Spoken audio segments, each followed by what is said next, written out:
Boa noite. Com uma previsão oficial de desemprego de 16,4% em 2013, prioridade absoluta da governação deve ser a criação de novos empregos.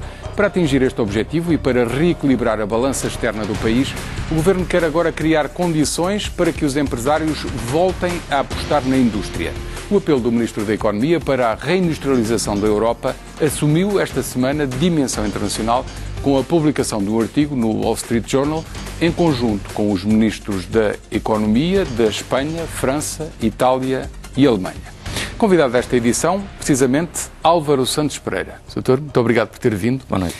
Eu começo por lhe perguntar, em relação a esta ideia de reindustrialização do país, o objetivo vem na sequência de querer elevar para 50% o peso das exportações no nosso PIB e substituir a procura interna por importações, portanto, substituí-la por produção interna. Mas atenção, o seu ponto de partida é uma queda acumulada de 35% no investimento nestes três últimos anos. Portanto, parte de uma base muito baixa. Como é que vai conseguir fazer esta reindustrialização? Muito boa noite. Antes de mais nada, obrigado pelo convite. Eu gostaria de dizer que não é só o objetivo de 50% das exportações no PIB em 2020. Também temos por objetivo ter um peso da indústria no PIB que ronde os 20% em 2020. No fundo, o que estamos aqui a delinear é uma estratégia não para o curto prazo, é uma estratégia para lançar as bases para um novo período de crescimento económico português e europeu que se centre e que esteja focado do período de 2013 a 2020.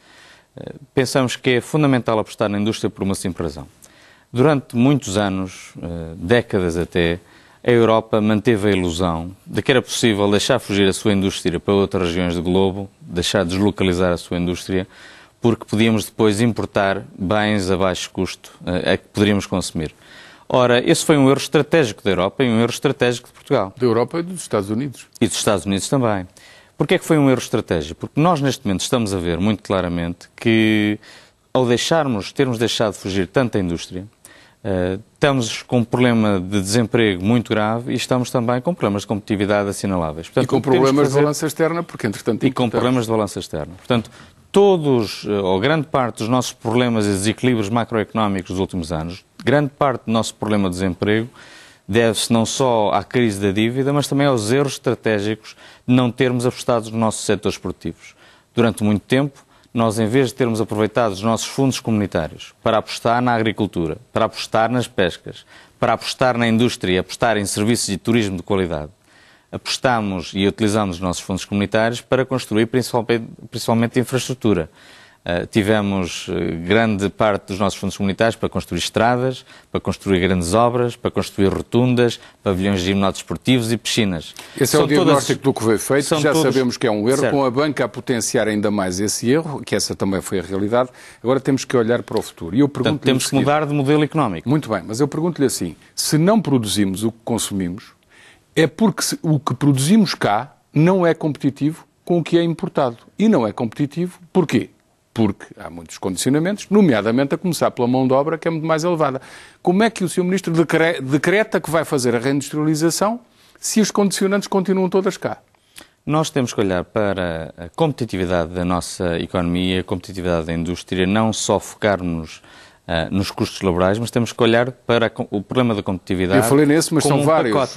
Burocracias, falta de crédito, já lá vamos a eles todos. Temos que falar, por exemplo, nos custos de contexto. Mas continua a ser muito mais fácil importar, não é? Não, mas nós temos que passar, ainda amanhã vamos lançar um programa que é um programa que eu acho da maior importância para Portugal, que é um programa de valorização da incorporação nacional, dos produtos nacionais, que é o programa Portugal Sou Eu, em que será apresentado um selo dos produtos que tenham uma incorporação nacional acima de 50%.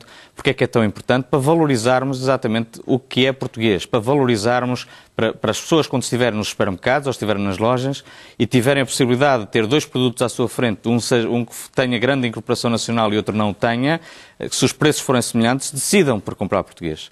É importante comprar português nesta altura, como é sempre, mas agora ainda mais, porque ao fazê-lo estamos obviamente a estimular a produção nacional e estamos também a estimular os trabalhos, o emprego nacional. Eu tinha esse ponto guardado para mais tarde na nossa conversa, mas já que fala nisso, não vamos lá com selos, nem apelos.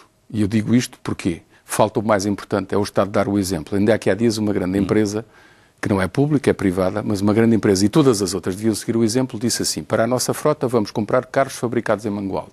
Do que é que o Estado, que o senhor representa, está à espera para dizer assim: não entra mais um carro fabricado no exterior, nas frotas dos carros utilizados pelos ministérios, não entra mais uma copiadora fabricada fora, não entra mais um toner fabricado fora, nem um sistema de software. Vamos comprar tudo em Portugal e quem não o fabricar é convidado a fabricar. Porquê é que não faz isso? Mas se calhar tem um problema em Bruxelas, mas não é preciso escrevê-lo, basta dizê-lo aos chefes. Não, tem toda a razão. Este programa Portugal Sou Eu pensou exatamente nisso. Então, ou seja, o Portugal Sou Eu não é só o selo, não é só para os consumidores, não é só para os produtores nacionais, mas é também para os grandes consumidores como o Estado. Ou seja, a intenção do programa é exatamente dinamizar as compras do que é português, as compras de produtos que tenham grande incorporação nacional por parte dos grandes compradores, nomeadamente do Estado. Portanto, as suas preocupações serão exatamente as nossas preocupações desse programa. Tenho que lhe perguntar em pormenor, mas vai dar essa determinação para que o Estado compre português? Como eu disse, este programa, grande parte do programa é exatamente dedicado a estimular que o Estado compre português. Estimular é diferente de dizer tem que fazer assim. Temos que estimular, porque obviamente, vamos lá ver. Se não o fizer assim, se obrigar, vai ter um problema em Bruxelas. Não estou minimamente preocupado com Bruxelas. É uma questão de racionalidade e de poupança. Se nós tivermos, imagine, um copo que seja produzido em Portugal, se for competitivo com esse copo, ao nível de preço, com um copo que seja produzido no outro lado, nomeadamente num outro concorrente europeu, obviamente as pessoas, se souberem que este copo é português, compram português. Agora, se nós tivermos este copo a custar 10 vezes mais que um copo que seja importado de outro país europeu, por exemplo... É mau negócio. Aí, a questão não é ser mau negócio. As pessoas podem ainda comprar este copo, agora, obviamente, o Estado tem que respeitar o dinheiro dos contribuintes. Portanto, aí terá que ser feita uma análise de custo-benefício e ver, obviamente, se faz sentido o Estado, nesse caso, comprar esse mas então copo o princípio vai ser comprar português? O princípio terá de ser... Garante isso aos portugueses? O princípio tem de ser comprar português. Finalmente. O princípio tem de ser... afirmarmos muito claramente que se nós queremos ultrapassar a crise atual, se nós queremos apostar na produção nacional, então temos que comprar mais português, temos que fazer um esforço adicional para identificar o que é português e, pessoalmente, nós, como consumidores, temos que, nas nossas compras, olhar e ter a consciência que, comprando português, estamos a salvaguardar emprego português e estamos, obviamente, a criar riqueza também no nosso país. Esperemos que o Estado, a Administração Central, institutos públicos, câmaras municipais façam isso, mas façam isso em grande escala. Não, tem que fazer. Mas estávamos a falar também já agora sobre a reindustrialização. Sim. Estamos a falar de o que é que poderá aumentar a competitividade da economia portuguesa. Precisamente. No ponto custo da mão de obra, eu tenho que lhe perguntar, porque lá em casa os chefes de família estão a perguntar assim, mas este senhor o que quer fazer é baixar ainda mais os salários para sermos competitivos e aí sim já dá a conta reindustrializar. É isso? Não. Pelo contrário. Eu acho que terá também que contar com isso, com uma moderação dos salários. Obviamente tem que ser há várias componentes nesta componente de reindustrialização, nesta componente de melhorarmos a nossa competitividade para podermos apostar num país que possa crescer finalmente de forma sustentada. Obviamente, a componente da mão de obra é uma componente quando olhamos para o custo das nossas exportações. No entanto, obviamente, é uma componente que também incorpora esse pacote, que inclui, por exemplo, os custos da energia, que inclui os outros custos, nomeadamente custos da justiça, de burocracia e por aí fora. Exatamente. Portanto, mas os portugueses que estão em casa querem saber. Conta com uma desvalorização no sentido de ganho de competitividade de salários, ainda esta quarta-feira, é pormenorizado que o pagamento de indemnizações por despedimento, a partir de agora, conta apenas 12 dias por ano. Portanto, esse conjunto, somado a cortes que já foram feitos no pagamento de horas extraordinárias, cortes de trabalho em dias de feriados e por aí fora, os próprios feriados, portanto, é esse conjunto que apresenta ao exterior como vantagem competitiva e apresenta aos empresários portugueses, dizendo, agora que já pagam menos, investam em reindustrialização. Este raciocínio também é verdade. Essa é parte do pacote, como eu disse, baixar eu acho que é importante percebermos de uma vez por todas que, primeiro, nós não vamos ganhar competitividade de forma sustentada pensando que vamos ter um país de salários baixos. Eu acho que os salários em Portugal são demasiado baixos. São demasiado baixos por uma simples razão. Nós não conseguimos ter taxas de crescimento da produtividade a níveis que devíamos ter. Sim. E por isso mesmo mantivemos uns salários demasiado baixos. Como é que podemos voltar a ter salários a crescer? Fazendo com que a economia cresça, fazendo com que a nossa produtividade cresça. Para a nossa produtividade crescer, nós precisamos de aproveitar e precisamos de apostar em medidas como a aposta, como nós estamos a fazer, do ensino técnico-profissional, ressuscitar as escolas técnicas, apostar no ensino dual e de aprendizagem, fazer com que os nossos jovens, os nossos não tão jovens, sejam mais qualificados. Porque ao serem mais qualificados, irão, obviamente, ser mais produtivos, e ao ser mais produtivas, as nossas empresas vão ser mais competitivas. Mas reconhece que, num primeiro momento, temos de partir de uma base que é salários desvalorizados para começar a relançar essa industrialização. Tem que haver moderação salarial, e a nossa política é claramente moderação salarial. Cortar custos, o que nós podemos cortar neste momento de custos, quer seja através dos custos de energia, cortando, como nós cortamos os 2 mil milhões de euros das rendas de energia, cortando nos custos, por exemplo, da fatura portuária, cuja reforma, quer a reforma da Lei do Trabalho Portuário, quer depois a reforma que vem também da gestão portuária, irá dar aso uma descida da fatura portuária na ordem dos 25%, 30%, quer tornando a nossa justiça mais lesta, por isso mesmo as reformas que a Sra. Ministra da Justiça está agora a liderar são importantíssimas para a competitividade da nossa economia, e fazendo também, e como disse bem, uma guerra total à burocracia. O nosso país ainda é um país demasiado burocrático. Temos muito para conversar. E por isso mesmo, isso também faz parte dos nossos custos de contexto, faz parte dos custos que nós temos que baixar para tornar o nosso país mais amigo do investimento. É uma guerra que não só os governantes, mas também os cidadãos, e em particular os jornalistas, devem tomar como sua, porque é impossível continuar neste país como continuamos, nesse aspecto. Mas já lá vamos. E ainda em relação ao reindustrializar, perguntei-lhe com quem, com que tipo de salários, agora pergunto-lhe com que dinheiro, porque é preciso dinheiro.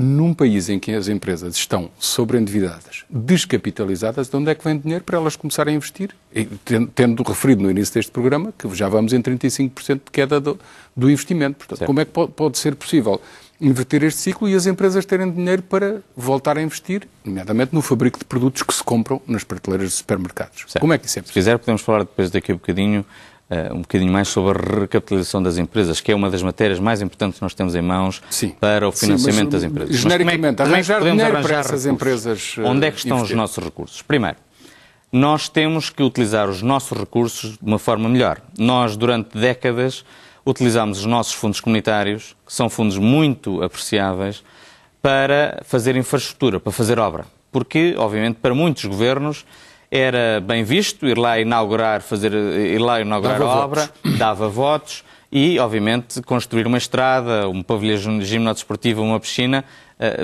parece que dá uma ilusão de progresso. Não dá. Para termos progresso, temos que apostar no nosso setor produtivo. Viu-se e, obviamente, constituímos aqui um mega Ministério da Dívida, que agora, obviamente, estamos agora a pagar, e é uma fatura muito pesada que nós iremos pagar durante bastante tempo. Claro. Mas, obviamente, o que temos que fazer para canalizar os recursos ao nosso alcance para reindustrializar o país tem que ser através de incentivos fiscais fortes e arrojados para conseguirmos tornar o nosso investimento mais atrativo. Dê-me exemplos.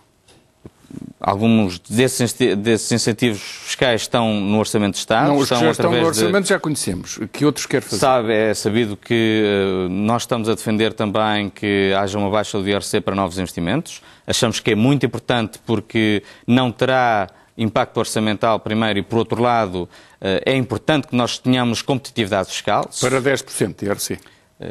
O valor, obviamente, é um valor indicativo que nós estamos a apostar, é os 10%. Obviamente Acha estamos que vai neste conseguir momento vencer essa batalha, porque não será fácil, até porque há quem tenha, mesmo no seio do Governo, receio que baixem as receitas fiscais quando baixar a taxa nominal. A medida foi gizada de forma a não haver baixa de receitas fiscais. A erosão fiscal, da maneira como nós gizamos a medida, nós pensamos que conseguimos evitar essa erosão fiscal. Tem uma cláusula de salvaguarda? Tem várias cláusulas de salvaguarda para exatamente permitir que essa erosão fiscal não aconteça. De qualquer maneira, estamos, como é sabido e é público, estamos a falar neste momento com a Comissão Europeia sobre esta matéria.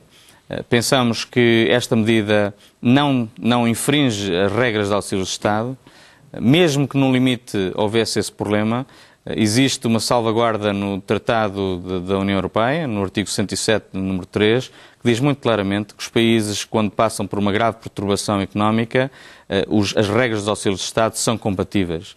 E por isso mesmo, neste momento, se nós não passamos por um período de emergência, então é muito difícil saber o que é um período de emergência. Será um período de emergência? Portanto, eu, sinceramente, estou convencido que, aliás, temos tido mostras disto por parte da Comissão Europeia. Existe bastante intenção da Comissão Europeia que Portugal seja um caso de sucesso, porque nós estamos a fazer aquilo que estamos a fazer o nosso trabalho de casa. Mas ainda não tem garantido esta aprovação dos 10%? Não temos garantido, continuam as reuniões técnicas a ser feitas, temos respondido a uma série de questões que a Comissão Europeia nos tem colocado. Estou convencido que esta é uma batalha que vale a pena batalhar, esta é uma guerra que eu espero poder vencer e espero que seja um grande sinal de que Portugal vai ter uma grande aposta no investimento e que vamos ter mecanismos importantes para podermos atrair de volta esse investimento. Dinheiro para investir, de onde é que ele vem? Vem dos fundos comunitários? Parte da reindustrialização tem que ser com incentivos fiscais arrojados. Segundo, tem que ser com incentivos financeiros. Obviamente, dos incentivos financeiros que nós temos ao nosso dispor, o que temos principalmente são os fundos comunitários. Sim. E o banco de fomento que o Governo está a planear é para canalizar esses fundos? Parte para canalizar e, obviamente, para potenciar, como já existe agora também em alguns mecanismos, como a linha InvestCREN, para financiar investimento produtivo. Através de um banco de fomento ou de uma instituição que canaliza... Através, possivelmente, desses mecanismos, ou então outro mecanismo... Apesar da oposição dos banqueiros a esta medida, embora essa oposição por vezes seja muito dissimulada. Eu, sinceramente, eu já disse isso publicamente, se eu estivesse preocupado com grupos de interesse, eu não teria feito nada desde o primeiro dia. Porque eles existem e de vez em quando entram representantes pelo seu gabinete. Entram pelo gabinete, mas como sabem a minha resposta aos grupos de interesse é muito clara. Eu estou aqui para salvaguardar o interesse nacional e nunca irei, obviamente, salvaguardar algum grupo de interesse. Incentivos fiscais e incentivos financeiros. Portanto, repare, temos que... E recapitalização das empresas como? Os incentivos, deixe-me só terminar se não se importar. Sim. Sobre os incentivos financeiros, obviamente, os fundos comunitários, em vez de estarem virados para as infraestruturas, nós temos que apostar no empreendedorismo, na inovação, nas empresas, na indústria. Portanto, os incentivos financeiros que nós temos ao nosso dispor no novo CREN serão principalmente virados quer para a inovação e empreendedorismo, para as empresas, quer também para a requalificação dos nossos jovens. A nossa aposta no ensino dual e de aprendizagem, a aposta no ensino técnico, novamente, ressuscitar e reabilitar o ensino técnico das grandes escolas técnicas que nós tínhamos, vão ser principalmente financiadas por fundos comunitários. Mas deixe-me dizer-lhe, não querendo repescar aqui o diagnóstico do passado, sabe o que é que aconteceu com grande parte, se não a maior parte, dos fundos comunitários? Foram capturados por institutos públicos e organismos do Estado, em vez de irem para a economia. Tem toda a razão. Vai deixar continuar esse erro? Não, porque é um erro gravíssimo que aconteceu. Ainda hoje na agricultura são os departamentos do Estado que lá vão buscar o dinheiro. Não. E depois oficialmente vem muito dinheiro para cá, mas por isso para mesmo... fomentarem diretamente a máquina do Estado. Mas por isso mesmo é que a instituição financeira como um banco de fomento faz sentido para exatamente canalizar o dinheiro para as empresas mais diretamente. Sim. Faz sentido fazer o que nós fizemos agora no CREN, que foi eliminar 100 procedimentos, eliminar toda uma espécie de máquina burocrática que estava voltada que estava a rodear o próprio CREN, os fundos comunitários, e para ajudar as nossas empresas, para facilitar a vida das empresas. Garanto aos portugueses que vai impedir que esse dinheiro vá para tóner e papel e ar-condicionados no Estado e vá para as empresas? A nossa intenção é voltar os fundos comunitários exatamente para as empresas, para potenciar investimento produtivo no nosso país, para potenciar e para combater o desemprego e para, obviamente, também qualificar os nossos jovens através da nossa aposta do ensino técnico profissional. Disse-me que era preciso recapitalizar as empresas e não pormenorizou. Diga-me como.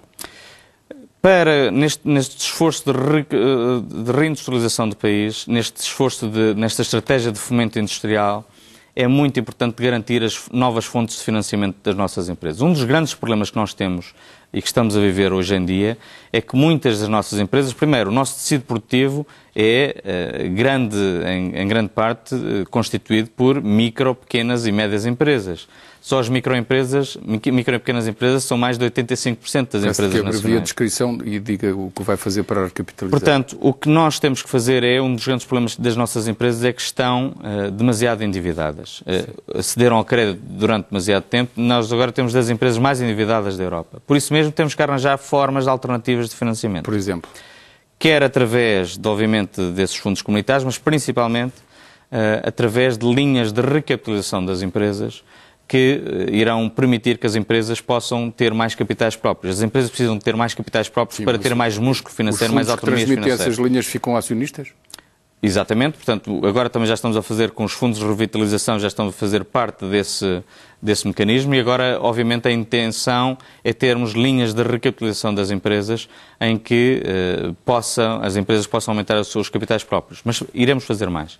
Iremos também lançar uma linha PME Obrigações, num montante mínimo de 100 milhões de euros. Atenção que aí é aumentar mais a dívida delas, é obrigações. Mas diversificar os meios de financiamento das nossas empresas. Se calhar o que eu vou observar ajuda ao seu raciocínio, que é mais de 25% das empresas pagam acima de 7,5% de juros à banca, neste momento, é um estudo da AEP, e 56% pagam entre 5% e 7,5%. Portanto, 3/4 das empresas pagam acima de 5%. É possível continuar assim? O crédito está muito caro e, obviamente, que, mais uma vez, a importância das nossas empresas, somente as PMEs, que se pudermos fazer essas emissões agrupadas, poderemos, obviamente, tentar aumentar as fontes de financiamento das nossas empresas, diversificando essas fontes de financiamento. Iremos também permitir com que essas empresas possam aceder a crédito mais barato também. Obviamente, nós temos a perfeita consciência que a União Monetária, neste momento, não está a funcionar como devia funcionar. Ou seja, uma empresa portuguesa, uma PME portuguesa, neste momento, não consegue crédito, ou então consegue crédito a taxas de juros demasiado elevadas, mesmo que seja uma PME excelente, pode ter dificuldades e pode ter problemas de competitividade, como, por exemplo, uma PME alemã ou francesa, consegue financiamento, mesmo que não seja tão boa como a portuguesa, mas consegue taxas de financiamento muito mais baixos. Portanto, esta operação com obrigações, com apoio ao lançamento de obrigações, é um dos mecanismos. É um dos mecanismos, como disse, linhas de recapitalização das empresas, utilizar os fundos comunitários para apoiar e alavancar o investimento produtivo, como a linha InvestCREN, que neste momento já tem mais de 100 milhões de euros de crédito, de candidaturas a crédito. É uma linha que, por exemplo, irá permitir alavancar o investimento produtivo em mais de 3 mil milhões de euros. Portanto, temos que diversificar as fontes de financiamento das nossas empresas. Acabar com as burocracias, o tempo voa. Eu tenho que avançar em alguns pontos. Eu vou observar uma coisa que pode ferir suscetibilidades, mas estamos cá para dizer estas coisas. Deixa-me só terminar só uma questão que acho importante para o financiamento das empresas. Muito rapidamente. E para financiarmos a industrialização e o fomento industrial. Nós também estamos a equacionar outros mecanismos para aumentar a poupança. Um dos grandes problemas que nós temos em Portugal é que temos baixo investimento porque a nossa poupança caiu abruptamente nas últimas décadas, de uma taxa de 25% para cerca de 7, 8% há muito pouco tempo. Poupança dos portugueses em geral. Temos que estimular a poupança dos portugueses, mas essa poupança tem que ser, e as remessas dos imigrantes, têm que ser canalizadas para o esforço de reindustrialização. Ou seja, como?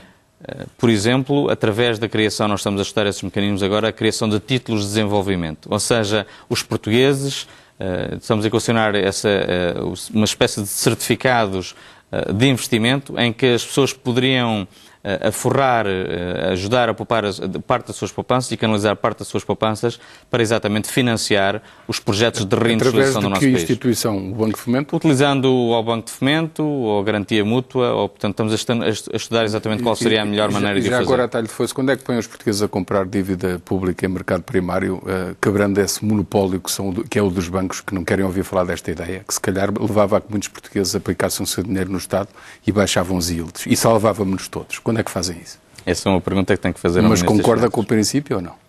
É um princípio interessante.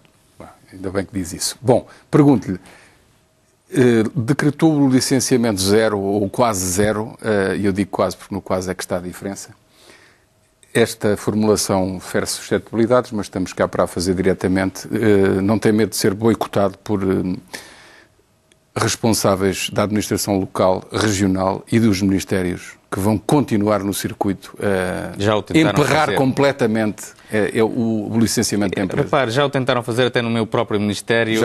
Foi muito interessante porque este processo de licenciamento industrial zero foi um processo que demorou alguns meses, porque é um processo muito ambicioso e o programa da indústria responsável é um programa muito ambicioso. E tanto eu como o Secretário de Estado do Empreendedorismo muitas vezes tivemos que lutar com os nossos próprios serviços e tivemos que, muitas vezes, eu cheguei ao ponto de me apresentarem 20 prazos diferentes para o licenciamento e ter que eu, literalmente, pegar numa caneta e, um a um, harmonizar os prazos até termos só 4 prazos. E de que é que está à espera para chamar as centenas de projetos e pô-los no seu gabinete e com o Secretário de Estado da Economia assiná-los todos, seguidos? De investimento? Sim. Portanto, muitos continuam bloqueados nesta teia. Repare, esta teia é uma teia de burocracia muito grande, é uma teia de procedimentos excessivos muito grande. E como é que podemos fazer com que estes investimentos vão para a frente? Nós estamos na fase final da criação do Gabinete do Investidor. É um gabinete que é só interministerial, portanto não é uma estrutura nova do Estado que estamos a criar, é uma estrutura informal, como já existe, por exemplo, no programa Revitalizar, em que sentamos à mesma mesa todos os ministérios envolvidos e todas as entidades envolvidas, desde a AICEP, a Associação Nacional dos Municípios, a Associação Nacional de Municípios, senão aquilo emperra na mesma. O ambiente, etc, etc. O que vamos fazer é identificar tudo que seja projeto parado há mais de 12 meses e perguntar porquê é que isto está parado. É por causa de algum PDM? Atenção, é por causa já está no governo há 1 ano e meio ou mais, atenção. Certo, mas vai dizer que é agora... Essa questão é para avançar agora, como eu disse, porque nós entendemos que não é aceitável que os projetos de investimento estejam parados, muitas vezes nas gavetas de um burocrata, porque decide não despachar um determinado papel, numa altura em que Portugal precisa de investimento como pão para a boca. Não resisto a contar-lhe um caso de uma senhora que quis fazer um gabinete de podologia, tratamento dos pés. A aldeia aqui próxima, há poucos meses, pediram-lhe 8 projetos, dos quais uma linha óptica. Ia ser para mostrar os pés para o outro lado do Atlântico. Pois, mas esse é o país que nós temos. É ridículo, não é? É o país que nós temos. Mas deixe-me contar-lhe o resto. Depois conseguiu esses projetos todos e no fim veio o delegado de saúde e chumbou. É impressionante. Pois, mas é isso que não pode, esse tipo de coisas não pode acontecer no nosso país. Ou seja, a mudança de mentalidades que nós temos e a mudança de procedimentos, o que nós queremos fazer é que as pessoas sejam consideradas pessoas responsáveis. Ou seja, a fiscalização tem que ser feita a posteriori. Não pode ser estes Isso é a americana, os empresários avançam e sujeitam-se à fiscalização de regulamentos. E não à europeia, que é ao contrário. Primeiro têm que ter as licenças todas, como não lhes dão. Exatamente. Uns abrem-se as licenças e outros corrompem-se. Exatamente. Quando o processo do licenciamento industrial zero estiver concluído, o que irá acontecer é exatamente isso. Ou seja, as pessoas podem começar as suas atividades, vão ser fiscalizados a posteriori, mas obviamente o Estado está a dizer que nós pensamos que vocês são pessoas responsáveis, se pisarem em linha vocês vão ter consequências muito graves. É isso o princípio que vai Exatamente. aplicar. Eu tenho a ambição, e este Governo tem a ambição, de tornar, ao nível dos licenciamentos, Portugal ficar no top 10 dos licenciamentos. Porquê é que é tão importante? Porque nós, neste momento, estamos abaixo de maior parte dos países do mundo, estamos no lugar... Mas andámos a apregoar a empresa na hora e essas coisas todas. Pois, mas a nível de licenciamentos, os rankings do Banco Mundial mostram muito claramente que nós estamos mais ou menos no lugar 99 no mundo, porque nós continuamos a ser um país... Continuamos num país extremamente burocrático. Ora, se nós queremos que os investidores venham a Portugal e investam em Portugal, nós precisamos diminuir e combater a burocracia por todos os meios que estão ao nosso alcance, porque assim tornaremos o nosso país mais amigo do investimento. Uma coisa que eu nunca percebi. Eu vendi um apartamento aqui há uns tempos e tive que pedir uma certificação de uma empresa que é Certiel. Tive que pedir a certificação.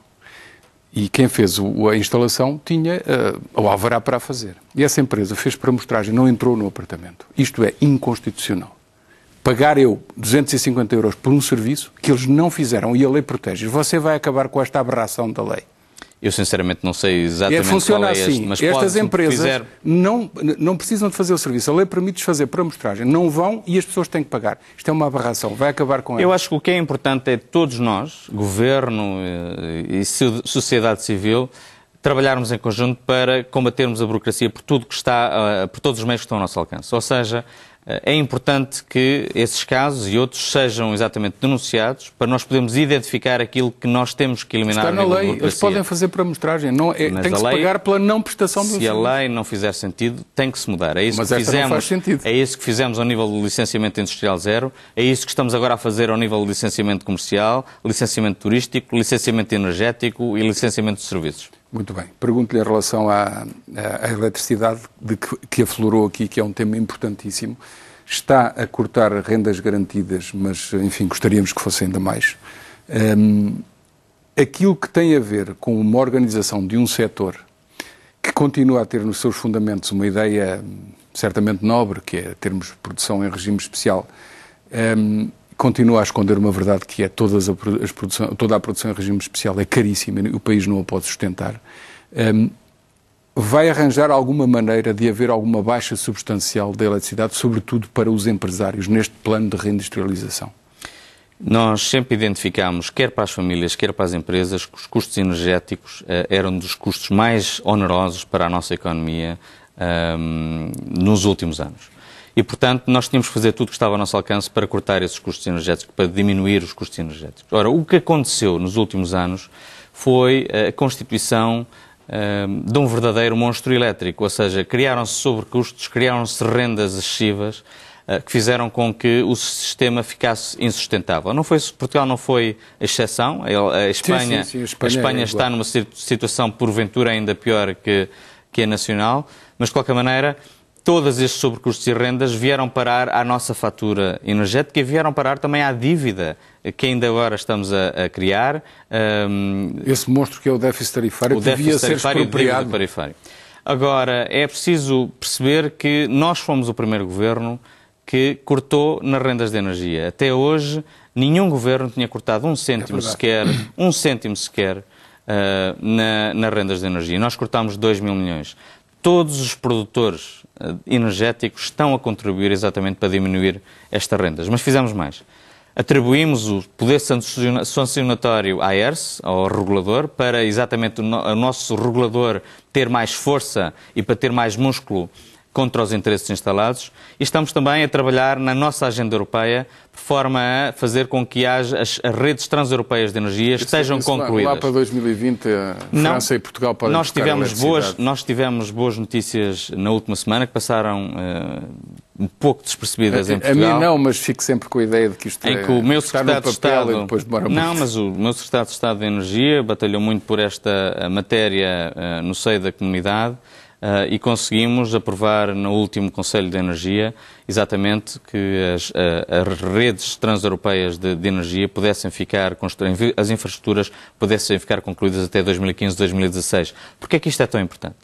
Porque, ao fazê-lo, nós podemos não só exportar para o resto da Europa, eu gostaria de lembrar ou relembrar que, assim como na ferrovia de bitola europeia e ibérica, nas redes de energia, Portugal e a Espanha funcionam como uma ilha. Ou seja, os Pirineus dividem Portugal e a Espanha do resto da Europa. Sim, não existem ligações. Mas a França também não quer importar quando não existem ligações. Cá, isso é um problema. O que causa toda uma espécie de problemas. Para nós, a partir de que as redes transeuropeias de energia estejam concluídas, nós podemos exportar a nossa energia renovável, por exemplo, para o resto da Europa. É obviamente importante, mesmo no âmbito do combate às alterações climáticas, há muitos países no centro da Europa que gostariam de utilizar mais energia renovável. Portugal tem uma vantagem comparativa aí e podemos, obviamente, utilizar, mas por outro lado... temos uma imagem, pagamos-las a peso incomportável, mas temos uma imagem na Europa. Como sabe, as reformas que nós fizemos fizeram com que não só baixássemos esses custos, mas também fizemos com que seja possível termos renováveis sem termos que serem subsidiadas, pela primeira vez também.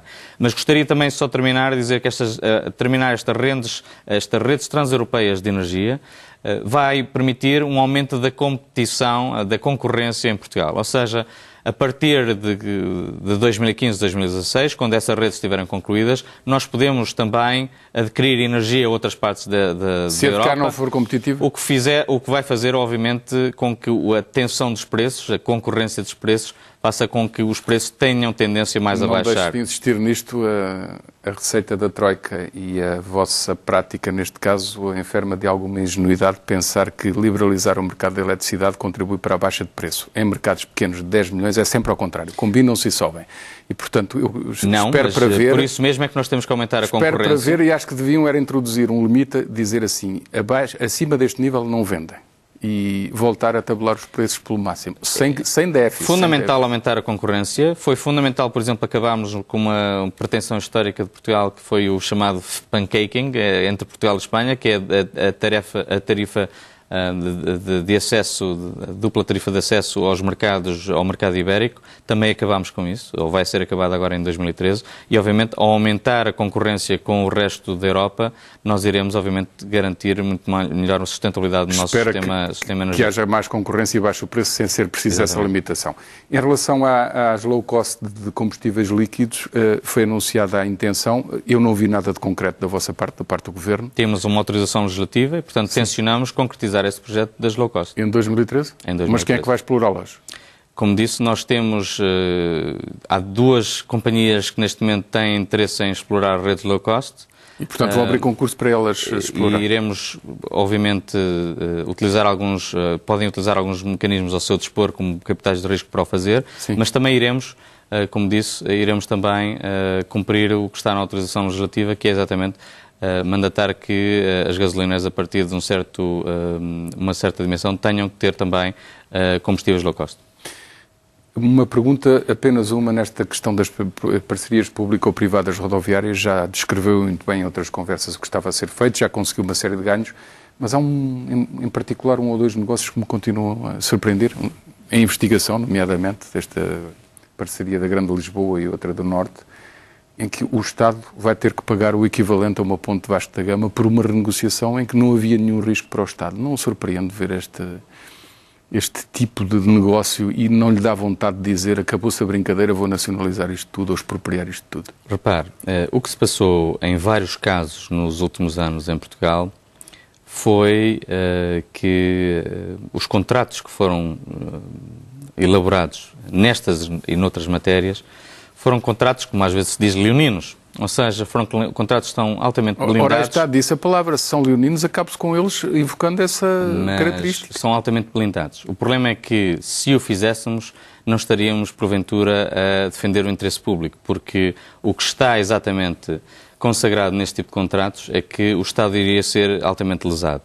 Nós entendemos que a via que nós estamos a adotar, que já deu nas subconcessões poupanças de 1.348 milhões de euros, e que irá dar para o ano poupanças na ordem de 250 milhões de euros. Repare que são 44% dos encargos líquidos que nós vamos ter com as PPP rodoviárias no próximo ano.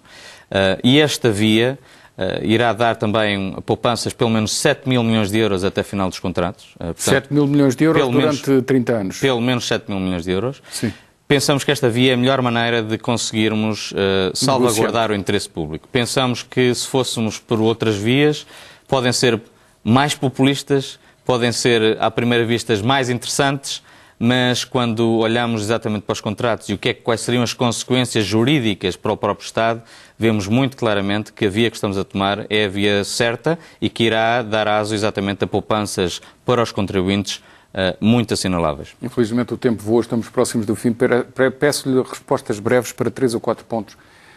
Aceita receber 20 milhões de euros pela privatização da TAP, considerando isso uma boa receita? Eu não vou falar em valores, primeiro. Segundo, eu não falo por princípio de privatizações antes de elas terem sido apreciadas pelo Conselho de Ministros. Sim. E por isso mesmo, quando esse processo passar pelo Conselho de Ministros, depois poderemos certamente falar sobre esta matéria. Voltaremos a fazer-lhe a pergunta com todo o gosto. Por que não decretou uma requisição civil para a greve dos estivadores, sabendo-se que, e este número é desta quarta-feira, a Administração do Porto de Lisboa responsabilizou a greve dos estivadores pela quebra de, deixe-me ver, 61% da atividade deste porto em novembro, em relação ao mesmo mês de 2011. Palavras minhas, um crime económico. Porquê é que não decretou a requisição civil? A questão dos portos é uma questão que, para decretarmos a requisição civil, os serviços mínimos não são respeitados. Portanto, nós o que temos feito nesta matéria, primeiro, conseguimos um acordo com 7 de 11 sindicatos do setor portuário, conseguimos esse acordo com esses sindicatos, primeiro, para conseguirmos uma lei que seja equilibrada. Segundo, passámos essa lei no Parlamento com os votos de todos os partidos do arco da governação, ou seja, PS, PSD, CDS, todos eles votaram a favor desta lei.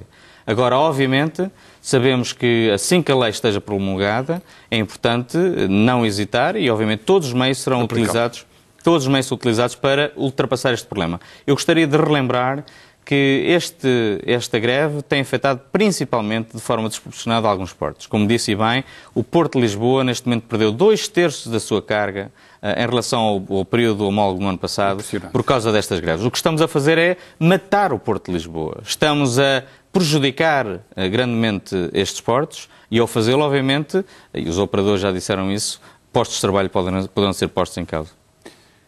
Rapidamente, duas questões relacionadas com a ferrovia. Vai concessionar a exploração da linha ferroviária de Estoril, que precisa de investimento e que, pelos vistos, é rentável e que pode ser um bom negócio para quem a tomar? Há várias concessões que serão lançadas ao nível dos transportes e ao nível dos portos. Sim, confirma Nós entendemos que há várias concessões. Depois, quando a lista das concessões estiver para ser mas diga lá se confirma.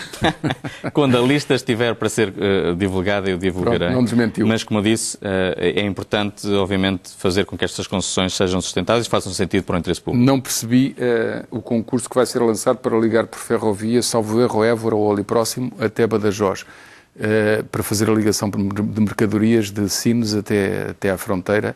Não percebi, porque não percebi se é em bitola europeia, porque a parte que está até Sines não é em bitola europeia. Como é que isso vai ser feito? Nós estamos a falar neste momento com a Comissão Europeia, estamos a falar com França e com Espanha para, obviamente, sabermos quando é que podemos concluir este processo da bitola europeia. Porquê é que a bitola europeia é tão importante? Porque a ferrovia em bitola ibérica é diferente do resto da Europa, ou seja... É uma desgraça porque depois tem que estar a mudar aumentam os custos das nossas exportações, exatamente, tem que mudar linha na fronteira entre Espanha e França e faz com que os nossos custos das exportações aumentem cerca de 15%. Mas este concurso agora, o que está a ser lançado ainda é em bitola clássica. Como eu disse, a nossa intenção é concluir a bitola europeia até 2020. Concluir a bitola europeia, não só do lado de cá, de Sines até Irún, portanto está concluída toda essa linha e, portanto, estamos neste momento em conversações com a Comissão Europeia, com a Espanha e com a França para ver quando é que podemos concretizar isso. Para eu perceber, aquilo que vai ser feito, um concurso que foi anunciado de Évora até à fronteira, é uma renovação da atual? Mesmo que essa parte de bitola ibérica seja feita, o que eu gostaria de garantir é que a bitola europeia estará construída até 2020. Então, mas depois vai ter que arrancar essa e pôr outra? Não. Portanto, a linha poderá ser feita em bibitola. Portanto, esclarecido. Ok. Diga-me uma coisa, qual é o seu lugar no Governo? Passos Coelho é o primeiro, Gaspar o segundo, Portas o terceiro, qual é o seu? O meu lugar é o Ministro da Economia e do Emprego. Eu estou aqui para... Mas não dá o número?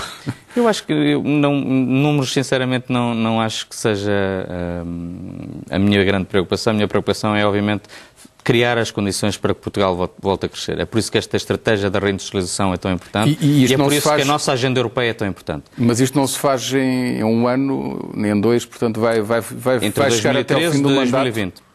Não, eu estou a falar deste plano que está a lançar, destas reformas estruturais todas, incluindo a reindustrialização. Conta fazê-lo até ao fim do mandato do Governo? Eu, sinceramente, não estou preocupado com essa questão. O que eu acho que é importante, e é por isso mesmo que, ao nível do fomento industrial, nós estamos a envolver parceiros sociais, todos os partidos políticos, os empresários, as empresas, as universidades, os empreendedores. Estamos a utilizar todos e a ouvir todos os atores para termos uma estratégia para o país. Isto não é uma estratégia para este Ministério da Economia e do Emprego, não é uma estratégia para este Governo. Mas conta levar essa tarefa até ao fim. É uma estratégia para o Governo, para o país, e é uma estratégia para marcar as próximas gerações. Criámos as condições para que Portugal volte a crescer, é isso a única minha preocupação. Pronto, eu não queria fazer a pergunta assim, mas vou fazê-la. E esta ideia de ser remodelável, mantém-se? Eu, sinceramente, nunca me preocupou essa ideia. Mas andou por aí com muita gente entusiasmada com isso. Se eu me tivesse preocupado, repare, se eu me tivesse preocupado com grupos de interesse, ou se eu tivesse preocupado em ser remodelável, não tinha feito nada desde o primeiro dia. Porque esses grupos de interesse, desde o primeiro dia, gostariam de ver da porta fora. E foram eles que lançaram essa discussão sobre a remodelação. Não faço a mínima ideia. Bom, diga-me uma coisa. Tudo o que diz que quer fazer, certamente que os portugueses, no estabelecimento de objetivos, dirão, sim senhor, reindustrializar o país, voltar a ganhar competitividade. Tudo isso é interessante e importante. E já disse como é que eu quero conseguir. E certamente que muita mudança que terá que ser feita, mas viu-se que não lhe falta vontade. Pergunto-lhe, mas estes objetivos não são contraditórios com os objetivos do Ministério das Finanças e do próprio Primeiro-Ministro? Não, porque os objetivos são exatamente complementares. Ou seja, nós, quando temos uma dívida pública que ronda os 120% do PIB, e depois temos dívidas das empresas públicas e dívidas associadas com os PPPs, quando nós temos uma dívida externa que em maio de 2011 rondava os 240% do PIB, nós temos que perceber de uma vez por todas que só é possível sair desta situação diminuindo esta mesma dívida. Portanto, a consolidação orçamental é complementar a uma estratégia de crescimento económico. Não pode haver crescimento económico se não abatermos a dívida. Portanto, visto do lado das finanças, seria ao contrário. O crescimento económico ou as estratégias de crescimento económico serão complementares do saneamento das finanças públicas. As finanças públicas têm que estar preocupadas com o curto prazo. Nós temos que estar preocupadas com o futuro e construir o futuro. É isso que estamos a fazer. Mas no Conselho de Ministros entra em discussão acesa com o Ministro das Finanças? Não, tenho uma relação muito boa com o Ministro das Finanças. Complementam-se? Eu penso que sim. Não tem havido divergências em pormenor sobre determinada estratégia? Há sempre diferenças de opinião em várias matérias, mas obviamente é assim mesmo que um governo funciona e que todos os coletivos funcionam. Aquilo que tem a ver com a concertação social e com o aproximar de posições que era necessário, que é condição, eu diria, necessária para todas estas reformas, não pode cair por terra com um orçamento de Estado de 2013 que vai representar 5 mil milhões de euros ou mais de 5 mil milhões de euros de retirada de recursos das famílias e das empresas por via fiscal. No dia 18 de janeiro vamos fazer um ano que este acordo de concertação social foi celebrado. Eu relembro que na altura muita gente pensava que era impossível ou alcançar um acordo de concertação social. Aliás, dias antes de termos conseguido esse acordo de concertação social, muitas pessoas pensavam que seria impossível. Eu penso que existe uma consciência neste momento, por parte dos parceiros sociais, por parte do Governo, por parte de toda a sociedade portuguesa, que só iremos vencer esta crise se nos unirmos. Se ultrapassarmos as nossas diferenças, que podem ser grandes, mas ultrapassarmos as nossas diferenças e nos unirmos para conseguirmos ultrapassar a situação atual. Já o fizemos muitas vezes na nossa história, estamos a mostrar novamente ao mundo que podemos fazê-lo. E por isso mesmo o Governo irá continuar totalmente empenhado em fomentar o diálogo social, em fomentar exatamente a concertação social, de forma a levar a bom porto as reformas e, obviamente, para podermos ultrapassar a crise. Mas vai terminar o ano de 2013 com uma taxa de desemprego de 16,4%, como está escrito no orçamento, ou vai tentar que ela seja menor? Nós temos que fazer tudo o que está ao nosso alcance para diminuir as taxas de desemprego. Repare, eu acho inaceitável que um país como Portugal, ou um outro país europeu, tenha taxas de desemprego como nós temos. E acho ainda mais inaceitável que um país como Portugal ou um outro país europeu tenha taxas de desemprego jovem na ordem dos 35%, 40%. Não é sustentável. Não podemos, de maneira nenhuma, resignarmos, não podemos baixar os braços nem por um segundo quando estamos a falar na questão do desemprego. São as famílias que estamos a falar, são filhos que estamos a falar, são a vida das pessoas e o futuro das pessoas que estamos a falar. Essa sua reindustrialização vai contribuir para dar a volta a isso? Nós temos que fazer tudo o que está ao nosso alcance para combater o desemprego. Eu não tenho o mínimo de dúvida que a reindustrialização de Portugal e a reindustrialização da Europa vão ser absolutamente fundamentais para conseguirmos inverter o ciclo de desemprego que nós temos hoje. E o 2013 ainda será um ano de profunda recessão para lá do que está no orçamento, que é uma queda de 1%, que está lá só por estar, porque sabe-se perfeitamente que será maior, mas será igual a 2012? Ou vamos conseguir atenuar essa queda e pensar de outra maneira ou perspectivar de outra maneira já no final do ano de 2013? Eu acho que, primeiro, eu digo sempre que nas minhas aulas de macroeconomia, na primeira aula de macroeconomia, digo sempre que previsões macroeconómicas são previsões macroeconómicas, ainda mais em períodos de grande incerteza, de grande turbulência. Obviamente nós estamos com um cenário económico na Europa de grande incerteza. E por isso mesmo é difícil prever exatamente o que irá acontecer.